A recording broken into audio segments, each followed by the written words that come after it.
안녕하세요. 좋은 생각 황병준입니다. 오늘 이렇게 영상을 키는 이유는 자전거 브레이크에 대한 이해를 설명드리려고 합니다. 자전거 브레이크는 여러 종류가 있겠죠. 로드에서는 림 브레이크가 있고 디스크 브레이크가 있고, 산악 자전거에서는 지금은 림 브레이크가 거의 유물 형태로 남아 있고 지금은 다 디스크 브레이크입니다.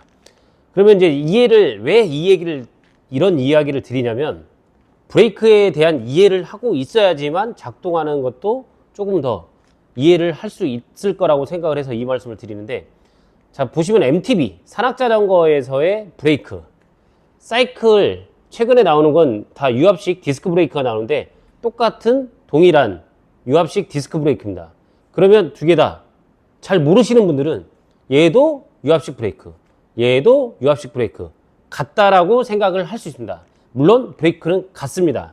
다만 큰 차이점은 활용의 목적성이 다릅니다. 목적성이 어떤 목적이 있느냐, 아주 간단하게 산악자전거는 정지를 위한 브레이크입니다.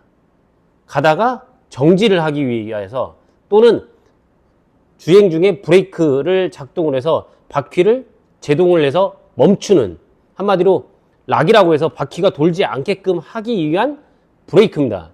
급감속과 급정지를 위한 브레이크, 그게 산악자전거의 브레이크입니다. 그래서 그 반면에 로드사이클의 브레이크는 급정지나 급감속을 위한 브레이크가 아니고 감속을 위한 브레이크입니다. 감속. 가다가 속도를 줄이는 용도. 물론 이제 어느 순간에 서야 되겠지만, 속도를 유지하고 달리다가 속도가 제로까지 되는 시간을 보면 MTB 자전거가 자전거에 있는 브레이크가 굉장히 빠른 시간에 제로까지 가르고, 사이클 같은 경우는 제로까지 가는데 굉장히 시간이 깁니다. MTB에 비해서 길어요. 그 이유 중에 하나는 사이클 종목은 직선의 속도를 내는 스포츠이기 때문에 그 속도를 갑자기 줄이는 이런 브레이크 작동을 할 필요가 없어요.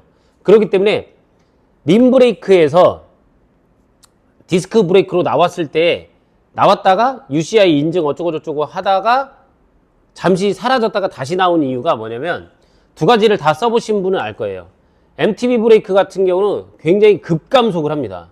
급감속을 하고 브레이크가 돌지 않게끔 할 수 있는 능력치를 갖고 있어요.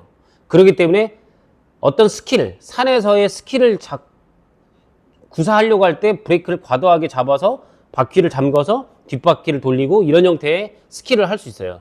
이걸 영상으로 이렇게 딱 보여주고 하면 좋은데, 제가 그런 편집 능력이 안 되기 때문에 이해는 하시고, 사이클 같은 경우는 반대의 경우입니다. 사이클 같은 경우 전에 제가 한번 브레이크 다운힐에 대해서 얘기했는데 많은 분들이 관심을 보여주셔서 오늘 이런 이야기를 더 이어가는 건데, 내려가다가 만약에 감속을 하기 위해서 브레이크를 작동을 했다, 그랬을 경우 바퀴가 잠겼다, 그러면 그때도 말씀드렸지만 앞바퀴가 잠기면 뒤가 들리고 뒷바퀴가 잠기면 뒷바퀴가 돌게 돼 있습니다. 근데 아시겠지만 타이어 자체가 굉장히 얇아요. 얇기 때문에 급브레이크를 밟아서 문제가 되는 게, 타이어가 마모가 돼서 뭐 문제가 될 수도 있지만 그 문제에 떠나서 중심축이 움직이게 되어 있습니다. 산 같은 경우는, 산에서 타는 산악자전거 같은 경우는 중심축을 일부러 비틀어서 급코너나 급 헤어핀을 갖다가 빠져나가기 위한 스킬을 구사하지만, 사이클의 경우는 그럴 필요가 없죠. 그럴 필요가 없기 때문에 바퀴가 잠기게 되면 굉장히 위험한 상황이 됩니다. UCI에서 열리는, 최근에 열리는 부엘타 경기나 이런 대회에서도 앞에 가는 선수가 바퀴가 잠기면서 자전거가 틀어지는 걸 보고 그 뒤에 오던 아웃바라트 선수가 경사길에 충돌을 내서 무릎을 다치고 그 대회를 포기하고 이런 형태가 될 수가 있어요. 그러니까 일반적으로 우리가 알 때 브레이크를 잡았을 때 사이클의 경우는 바퀴가 굴러갈 수 있는 정도, 그렇게 해서 서서히 감속을 해서 정지를 하는 거고, MTB 바퀴는 상황에 따라서 바로 급제동을 해서 바로 서야 되는 요 두 가지의 큰 차이가 있다는 거예요. 그렇기 때문에 사이클을 타시는 분들 같은 경우는 바퀴가 잠기지 않게 돌다가 서서히 멈추는 그 형태의 브레이크 작동법을 하셔야 돼요. 가다가 갑자기 급브레이크를 꽉 잡았다. 그러면 뒤가 들릴 수도 있고 아니면 뒤가 틀어질 수도 있어요. 둘 다 굉장히 위험한 상황인데 아무래도 뒤가 들리는 상황이 지난번에도 말씀드렸지만 큰 사고로 이어질 수 있습니다. 브레이크가 똑같이 생기고 똑같이 유압이라고 해서 같은 동일한 성능을 발휘하느냐? 절대 그렇지 않거든요.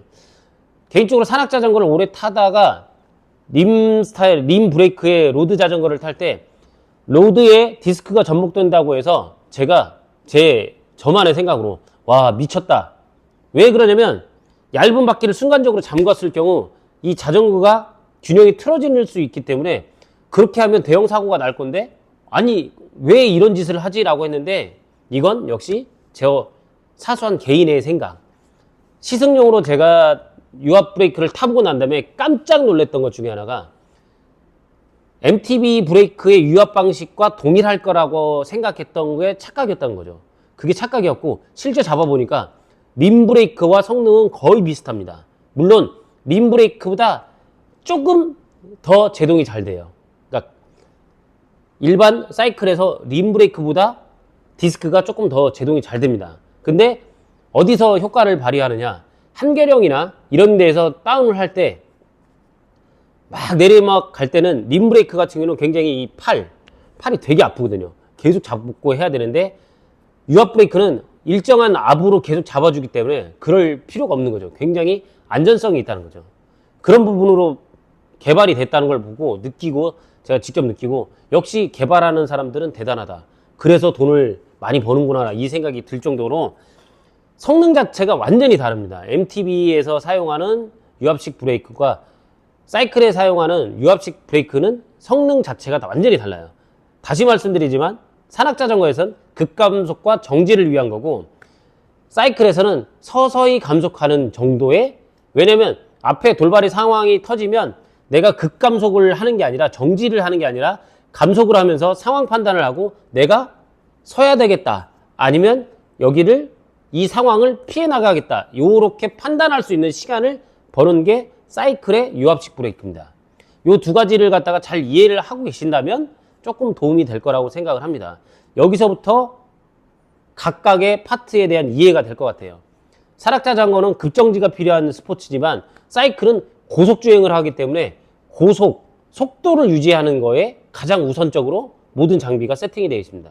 그렇기 때문에 사이클을 타시는 분이라면 천천히 달린다. 물론 그러실 수도 있지만 종목 자체는 천천히 달리는 게 아니라 약간의 스피드를 내면서 장거리를 이동할 수 있는 종목이라는 거죠. 그걸 이해를 하시면 스피드를 내기 때문에 굉장히 위험에 노출될 수 있잖아요. 그렇기 때문에 배우시는 게 좋다는 얘기입니다. 결론은. 그래서 오늘 말씀드린 게 이걸 꼭 이해하시고 뭐 안 하시고 그럴 필요는 없지만 한 번 정도 들어서 아 그렇구나라고 이해를 하고 계시면 좋을 것 같다는 생각을 드립니다. 물론 저와 다른 생각을 갖고 있는 분들도 계시겠지만 처음 입문하시는 분들한테 설명드리기로 산악자전거는 급정지와 제동이 굉장히 좋아야 되고 사이클은 감속을 하기 위한 브레이크다. 그래서 한 번에 꽉 잡아서 급정지를 하려고 하는 생각은 접으셔야 돼요. 천천히 브레이크를 잡고 쓰는 연습이 돼야지만 갑자기 제동을 하더라도 내가 컨트롤할 수 있는 능력이 생깁니다. 그래야지 안 넘어지고 덜 다치게 되어 있습니다. 그걸 설명을 드리고 싶어서 이렇게 설명을 드려봤습니다. 이상 브레이크에 대한 얘기 좋은 생각 황병준이었습니다. 감사합니다.